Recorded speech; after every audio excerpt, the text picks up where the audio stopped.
Welcome to Charter California Edition. I'm Brad Pomerance. Our guest is Bob Huff, member of the California State Senate, GOP leader in that august body. Sir, thank you so much for joining us. We appreciate it. And I want to speak with you about 21st century learning, if I may.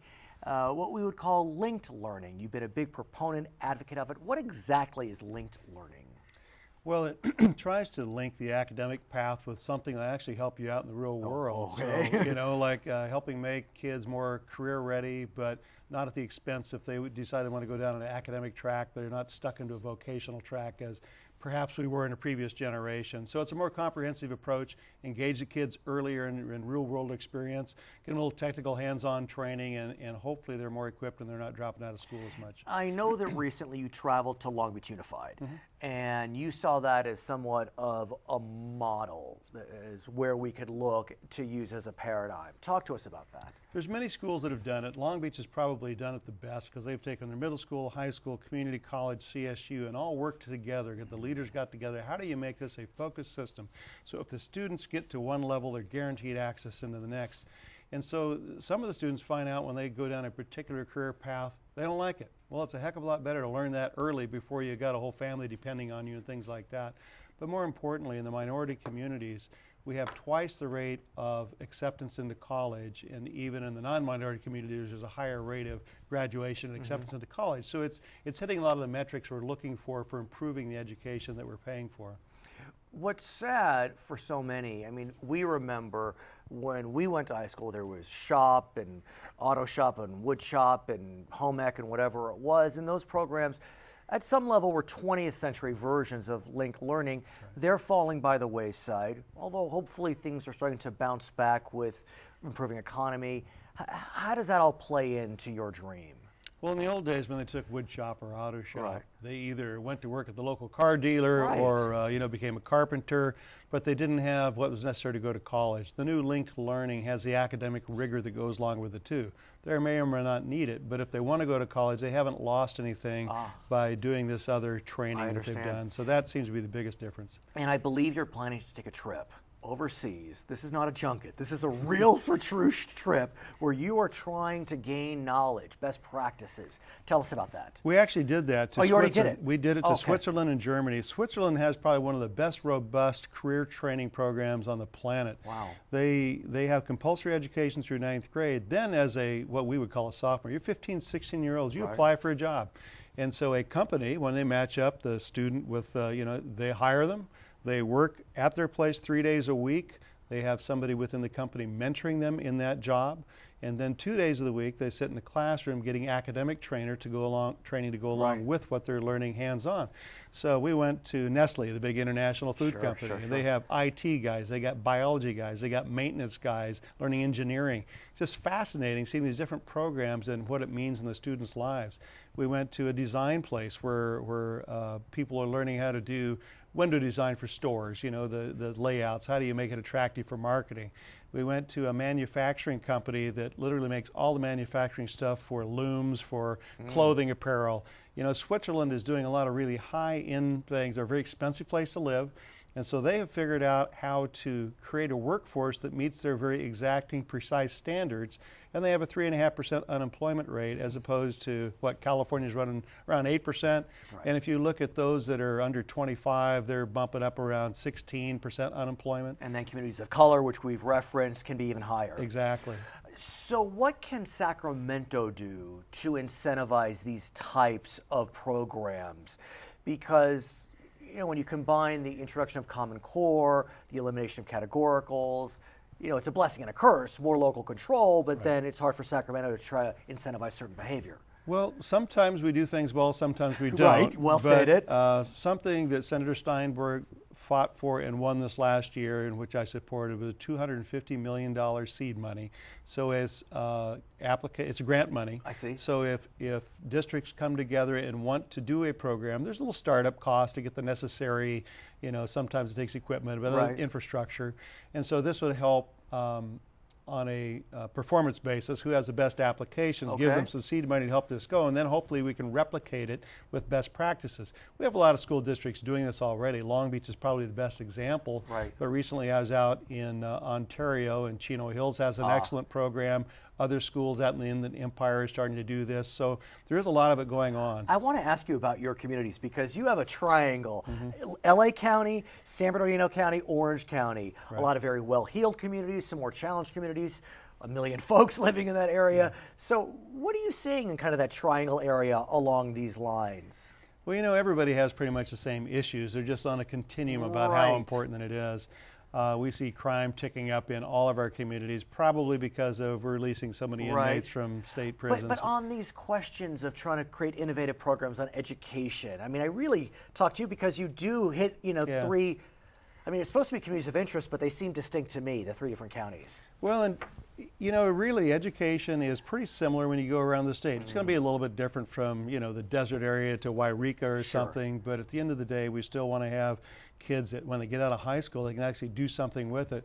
And right now, if you just look statewide, and so there's really a lot of common denominators. Right. It's not as strange as you I would understand. imagine it, I just because there's understand. different counties. Right. But sometimes different counties will attack the problem a little bit differently. Right. But we have 1/3 of our high schoolers that enter into high school that don't make it to graduation. Of those that do, you got 1/3 that aren't prepared for college. They got to do remedial work. Right. So we're spending over half of our general fund budget on education, and yet we have a system that doesn't prepare them for work or education. And that's why something like linked learning, where you're trying to give them some real world experience a little bit earlier and what the job market is, and the business community tells us what we need. They come alongside and help, like in Long Beach. They're very integrally involved in how that happens. I want to look at 2014 and the last year of this legislative session as the GOP leader in the Senate. What can we expect? Well, you saw deferred this last year a lot of the tax measures. We had 2,200 bills introduced. Yeah, just right. Of that, less than half survived, and to Okay. getting to the governor's desk, he vetoed, 86 or something like that. Yeah. But some of those measures that were not taken up were related to the tax code. We had about 40 bills introduced that were related to the tax code. Some have died already, some are in committee. Any bona fide reform, though, on the tax code? 'Cause No. No. Well, they will call it reform because they always say there's loopholes. Right. But you have some things like lowering the threshold for passing a local property tax. That I remember, yes. You know, and like schools, if you want a parcel tax to pay for services, you can do a bond at 55% for facilities, but if you want to pay salary, it takes a 2/3 vote. So Right. they'd like to lower that down to 55%. What do you think of that? I don't think it's a good idea. I think the threshold works just fine. I think we ought to be worried more in education about what we're trying to get out of the teachers and out of the schools rather than just throwing more money at them. That doesn't mean they couldn't use more money, but focus on the output first, then we'll find a way to reward good teachers. Could and one all. argue local control? I mean, that's kind of the mantra of the conservative principles. And allow the locals to decide what they want to do, and 67% is kind of high. Yes, but as a state, we try to encourage good behavior, and so perhaps we have some grants for, like we did on the other Linked issue. learning, Right. Maybe we can do something for best practices. How about Got you it. motivate Got teachers it. to do an excellent job? But so you got the tax issue to be brought up. We're going to have to deal with water bond. That's a And big the water issue. bond is a huge deal to those of us in Southern California, particularly because we live in an arid area and we import 2/3 of our water. Right. So the place where it falls doesn't want to give us the water, and you've always had these fights. And on that question, we look at 2009 when the water bond passed the legislature, a grand compromise, but over $11 billion. It was attacked as being filled with pork. Whether that's pork, I don't know. But where do we stand now? I know the Assembly is working on a bond that would be around $6 billion, the Senate maybe as well. Where do we stand? Well, I wish really we could just take an up-down vote on that bond that was done 4 years ago. It took a lot of very difficult issues, brought them together in one package, and so nobody got everything they wanted. But for the state, I think it was pretty balanced, and they had their co-equal goals and all that But stuff. do you think the voters are willing to pass an $11 billion bond? Well, I don't know that we'll ever know unless we give them that opportunity. Well stated. So in the meantime, you have these attempts to water down what's in there, Right. and in doing so, they pulled apart the chemistry that has bonded this Interesting. bond. No Chemistry pun being the key intended. phrase, right. But so it's a real problem when they start dinking around with We'll the have formula. to see what happens. Okay, his name is Bob Huff. He's GOP leader in the California State Senate. I'm Brad Pomerance. It's Charter California Edition.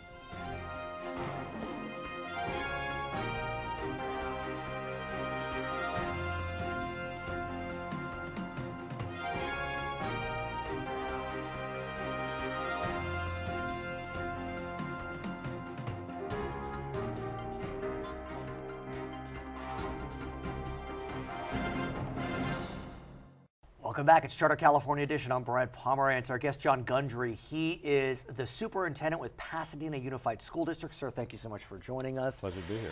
I want to ask a question I've asked before. What a difference a year makes, or does it? Big difference from last year? It feels different this year. We still have a lot of the same issues in terms of funding issues and compliance issues, but Prop 30 made a huge difference for public schools, even though it didn't bring new money into the schools. The cuts we would have faced from the state if Prop 30 had not passed were causing us a lot of anxiety. So, and then with the additional money from the LCFF this year and the Common Core funding, we're still operating at a deficit this year, but we're in a far better position than we were last year or than we would have been had those things not happened. And let's break it down if we can, because I do think there's a perception out there that with Prop 30 passing, with the economy improving, with the governor in this most recent budget trying to start the restoration of K-12 cuts from pre-recession levels, that everything's copacetic. We're in good shape. Yeah, I think that's one of the problems is there is a pretty widespread perception that everything's fine now. But our schools are still funded at a very low level compared to most states around the country. And we cut so many things over the last several years. It's going to take a while to get back to even where we were in 2007 before the economic crisis really began. And yet that is the goal of the governor. He has been very clear. He wants to restore to pre-recession levels, and he wants to do that through a variety of mechanisms. You mentioned the LCFF, the local control funding formula. That is one of those mechanisms. And that really is a big change in how we fund education. We're all but eliminating categoricals. And for school districts that educate English language learners, those in poverty, those that are foster children, at higher numbers, the bumps become quite significant. Pasadena, to some people's surprise, falls into that category. Yes, we do qualify for the concentration grant, primarily because we have a high percentage of students who are on free and reduced lunch. We're about 68% this year. We also, something a lot of people don't know, is we also serve a high concentration of foster youth in our district because we have some large group homes located within our school district. Yeah. Surprising, didn't know that. So, so yes, we did qualify for the concentration grant money, and that if LCFF rolls out the way the governor says it will, we're going to receive more money each year for the next 6 years. Well, the total bump is upwards of 70% when compared to school districts that don't qualify for any LCFF. That's a lot of money. Yeah, we're not at the top end of the concentration grant. But we do get more money than many of the districts in the area. And what do you think of that? I think it's the right thing to do. At that level, I mean, with such I really do, because I think that if you serve high concentrations of at-risk kids, the services that are needed. The difficulty of serving those kids becomes exponentially difficult. The research shows that when you have low concentrations of children in those categories, that they actually assimilate much better into the overall population. They achieve at higher levels. When they're all concentrated in one place, the task becomes much more difficult, and it's more than a matter of simply supplying more teachers. It's far more than that. The supports that are needed go beyond what happens in the classroom. What's interesting is one of those three categories focuses upon language ability, English proficiency. And so obviously the goal would be to get these students to proficiency, but if you get them to proficiency, you lose the money, I would presume, because they're no longer an English language yes, but learner. We'd rather get them to proficiency than get the money. But how do we make sure that the incentive does not disincentivize? You know, I have heard that before, but it's just sort of passed in one ear and out the other, because we're not concerned with that. You know, it's not all about the money. It's really about having the appropriate resources to serve the kids we have. So if we're not receiving money because our kids are becoming proficient in English quickly, that's a good problem to have. I'd be very happy to be in that situation. I want to ask about Common Core. I've spoken with many superintendents, school board members. It is the topic on the mind of public school educators throughout the state. It is before us. Do school districts in California have the resources they need to push us towards the adoption of really revolutionary standards?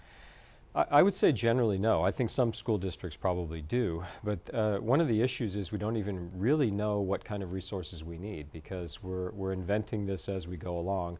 We're waiting to hear what the standards are, what we're going to be held accountable for, decisions about curriculum, but yet we're having to move full steam ahead with implementation. But what's perplexing for some is if the Common Core standards are meant to be just that, national standards, what is it? Because you're not the first one that said that we don't really know what the standards are, but wait, but shouldn't we?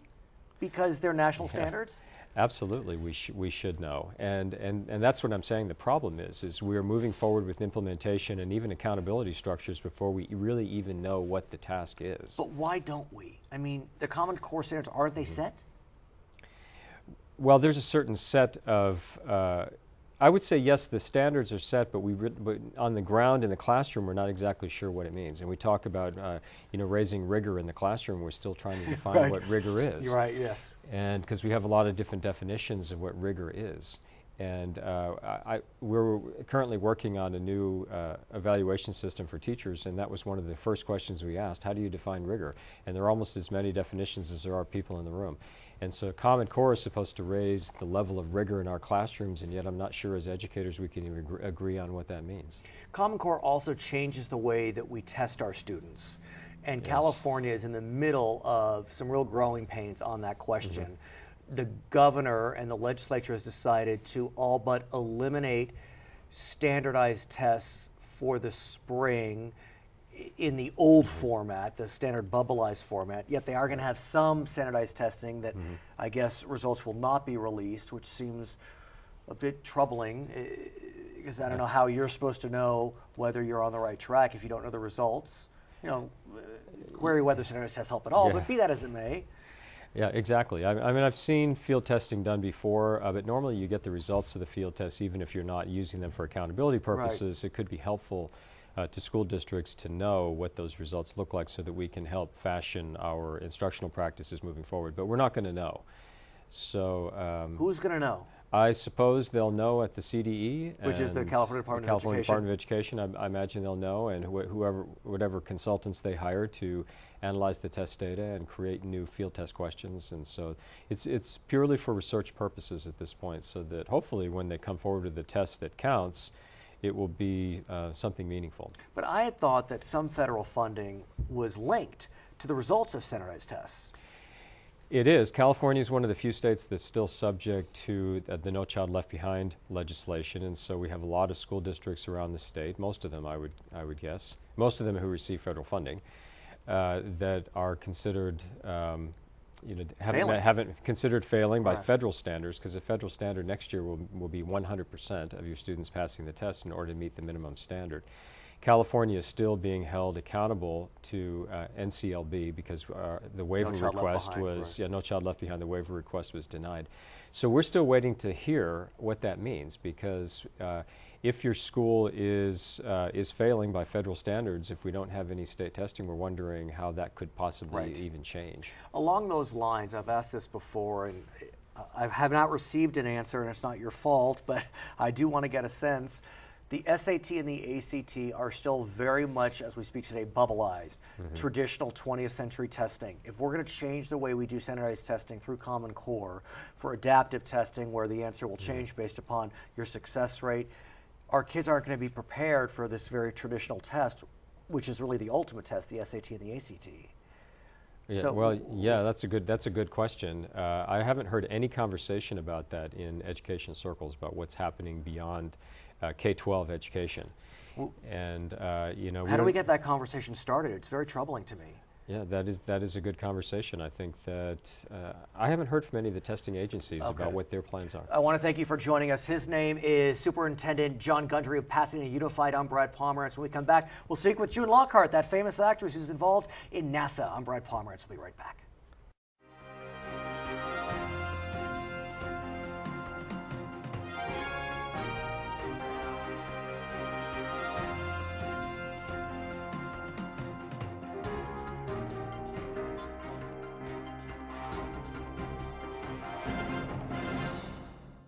Welcome back at Charter California Edition. My name is Brad Pomerance. It is my honor to introduce you to June Lockhart.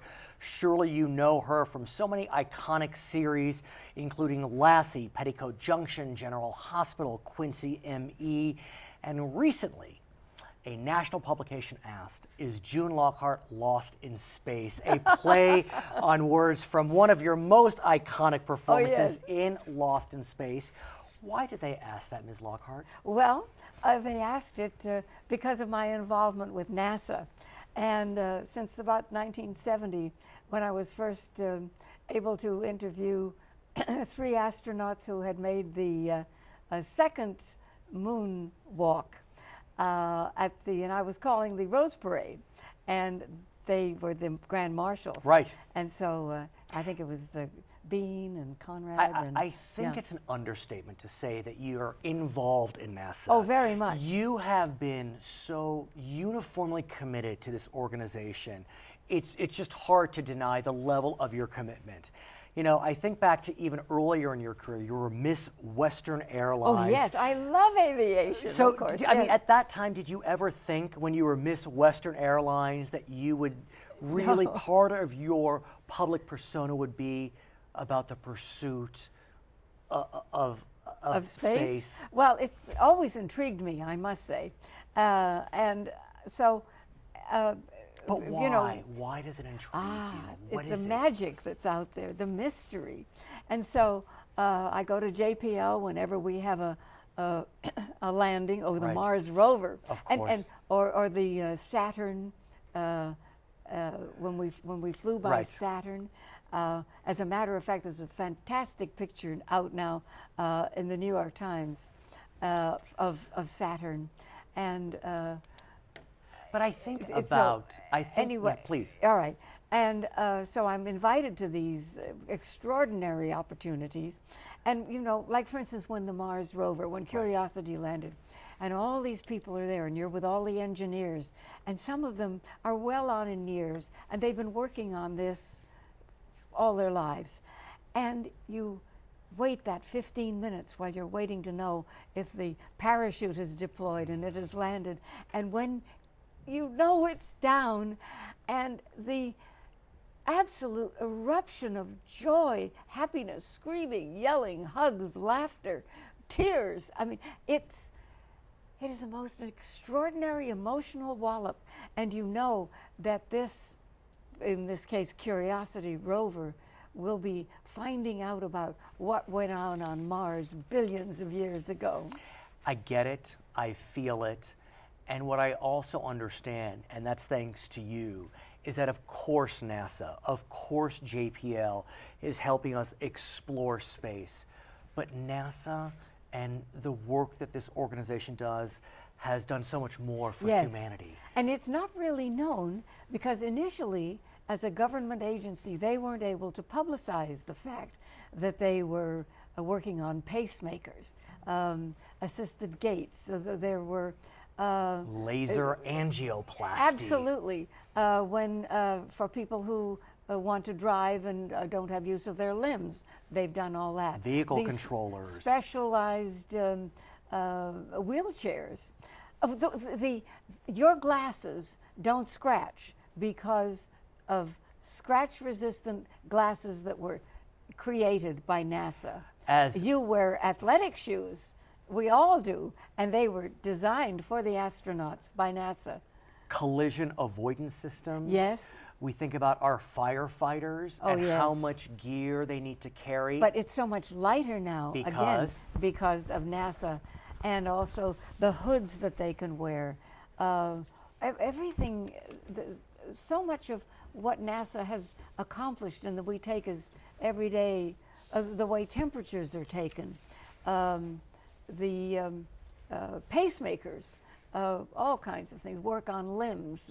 I mean, it's just extraordinary. I feel your commitment to the organization, and I can only imagine, as my paper goes flying, how much. Yes, exactly. It was lost in space. It was lost in space.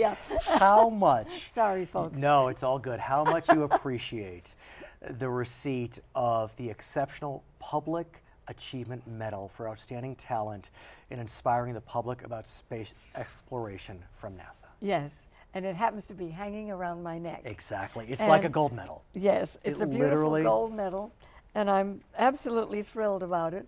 I don't have makeup on my hands, so I won't. Oh, it's okay. I won't. But you can get a shot of my chest, shall we call it? Yes.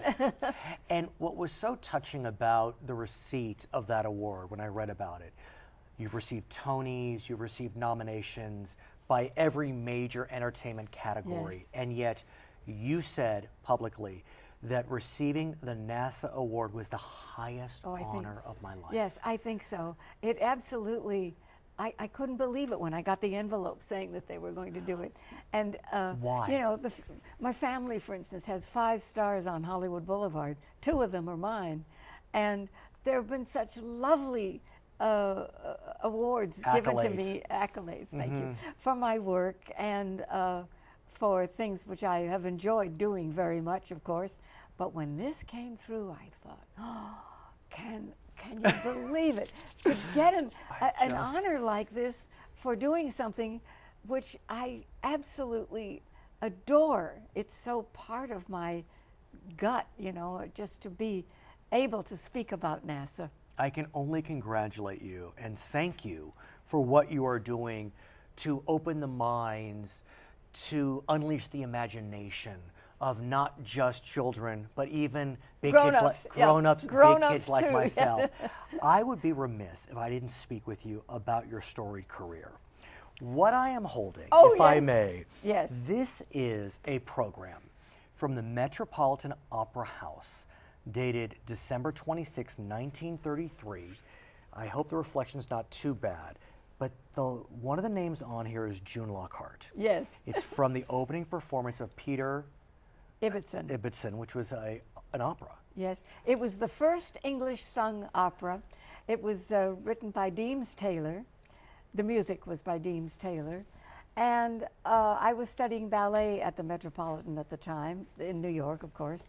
And this was the first English sung opera. It opened the season, and that's why we were given a copy of the program on pink satin. You can see it. That's the original. So I thought you might get a kick out of seeing it. What this means is that if I do the math, and I'm not that good at math, but I can figure this out. That's right. You have been working as a paid entertainer for 80 years. Can you believe it? Yes. 80 years. Yes. Now, I would mention that we love Betty White like there's no tomorrow. Oh, yes. But you know what? I think you've been working longer than Betty White. Yes, possibly. You do the math. Yeah. But, oh, she's a dear. Of course. Yeah. And I'm sure and a you friend know, all and of her, these women who have been in the business, we have a certain collegiality. Of course. We're fond of each other. Our reunions in makeup rooms when we all show up to appear on a show together, it's really fun. It's loud and it's down and dirty, let me tell you. We know that your NASA award was the highlight of your life. Yes. What's been the highlight of your professional career? Well, I enjoyed everything while I was doing it. I understand. So there goes. There it goes. But is there a moment in time, you know, was it when you performed in 1948 and received the Tony for Outstanding Newcomer? Was it Lost in Space, for which you are extremely well known, or Lassie? Or is it all of the above? Yes, I've had such extraordinary opportunities just drop in my lap, you know. But there's some talent. Yeah, well, a little bit of talent there. It's nice to be able to sort of rise to the occasion. I want to briefly ask you about your father, who was a performer himself as well. And my mother, Kathleen. And your mother. How do you think they would feel if they knew that, sure, you got a Tony, but you received the NASA medal? Oh, I think they'd be thrilled. My father was the judge on Miracle on 34th Street, for anybody who's watching. But also, every year at Christmas, they would show Dickens' Christmas Carol. Right. And my mother and father are Mr. and Mrs. Bob Cratchit, and that was my debut movie. Wow. I played Belinda in it. So, and of course, we'd been performing Christmas Carol at the home, at our Christmas parties for years. I want to thank you so much for joining us. She is June Lockhart. My name is Brad Pomerance. This is Charter California Edition. And you're good. Thank you. Thank you so much.